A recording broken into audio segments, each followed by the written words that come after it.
What's up guys, this is Crazed and welcome to the Manager's Duel, where I'm going to be taking on Trading Tips FUT in a one-on-one Manager's season. Essentially what we're going to be doing, we're going to be playing a world-class difficulty and we're both going to be controlling Wigan Athletic. We're not allowed to use any financial takeovers, we're not allowed to use any scout future stars, anything like that. We have to build the entire squad up from scratch. We've got the same amount of money to spend, we've got the same squad, everything's exactly the same. So it's all going to come down to play styles really, and what we're going to prioritise on. Obviously there's a lot of different styles to adapt and things, so it's going to be a really good way to compare our gameplay and obviously see how we both get on, because one of us might do really well in the league and just suck in the cups, or vice versa. One of us might get relegated. We have no idea how this is going to go down, so we're going to do our very best in order to entertain you guys. The upload schedule will be every Monday, Wednesday and Saturday, so make sure you do check that out, and there will always be a link to Trading Tips FUT's channel in the description, so make sure you click on there and just check out how he's going to let me know if I need to watch my back, because obviously I want to do my best. We've got to win this. Team UGC, come on, we can do this. The method I've decided to go with is going to be building up a young squad. I'm going to mainly concentrate on young players that I think will develop throughout the season. Some of the players that I am going to be signing I know will level up because I've used them in other career modes, and others I'm just going to be taking an absolute risk on. I'm just going to be shooting in the dark and hoping for the best pretty much. That's just the plan with it all. I mean, this guy here, Saleh, he's got absolutely pure pace. That's the only reason I've gone through him. He's 19 years old and pretty cheap, so can't really complain too much if I do manage to bag him, so that will be a good player. And there's some proven players on here as well that I know, just if I can get my hands on them, they're just going to be flying through. I know a lot of players, one of the good things about this game is if you play your young players, they'll develop at least 3 to 5 points a season, which is just perfect. That's what you want to be doing. So yeah, I'm going to be offering all the contracts here that you can see on the screen. Very rarely I put crucial first team player in. I try to stick with important, because if you do put crucial in, it does tend to cause a bit of problems for your players to keep moaning if you have to sub them and things like that. So only put crucial in if their current squad role's crucial, unless you're going to be upping the wages a lot, then you could be able to drop their role in the club. But you can see there the very first offer we have had accepted and contract is Lawrence de Bock, and this guy is a beast. This is a must-have player, guys. This guy levels up so quick. Honestly, he's so good. He plays left back and centre back. He's got really good pace, really good positioning. I have offered them 900,000 plus Figueroa. The reason I'm getting Figueroa as well is just because he's quite an old player. I'm trying to clear through some of the old Wigan stock. They've got quite a few players who are worth a decent bit of money, really. That's allowing me to get a lot more players, because I've only got about 6 or 7 million to spend. I'm having to use the players that we've already got in the squad as capital, basically, to try and clear some of the older players out, bring some of the younger talent in, and save taking so much of a hit on my transfer budget. We managed to get Berisha there. This guy's a beast. He's going to be basically the heart and soul of my midfield. Playing in the centre attacking midfield, the position's going to be really good. He's going to be able to thread the balls through, obviously take the long shots. He's really good at long shots too. So he's going to be really good in that sense. You've got Saleh here again, just pure pace. Like I said, I'm paying about $1 million for him. He's on a really low wage as well, so he's not going to take much of a hit. And I thought, well, because of his age as well, he should be hitting the 70s relatively quickly. It could turn out to be one of those superstar players. The other centre-back I have signed is Samuel Umtiti.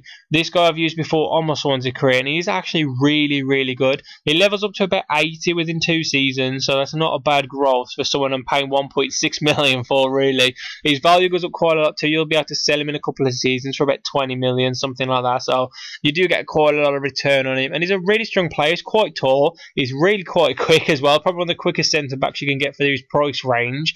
We pick up this guy here called Gerard. I've never used him before in my life. He's got decent pace stats, however, and because he's 19, I thought, well, for 700 grand, I can't really complain. I'm giving them one of my reserve players I'm never going to be using anyway. So I thought, well, I might as well get him in. Get him another bit of a sub, really, because the right mid and left mid positions, I notice you are stuck for them. There's not many of them out there. And that's why I bought Bergsteller in. You can see here, he's a left midfielder, but he also plays right mid, cam and striker.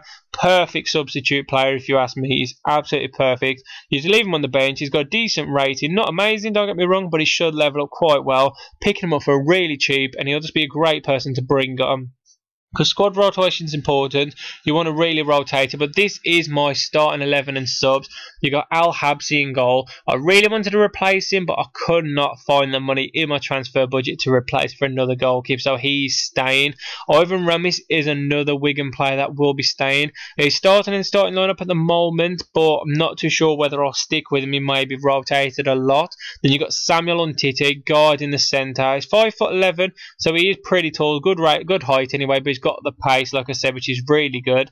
And you got Lawrence de Bock there, 5'10", 19 years old, left back and centre back, really good. He's got a high defensive work rate, which is perfect. He's just a really good defender to have in there. Awesome.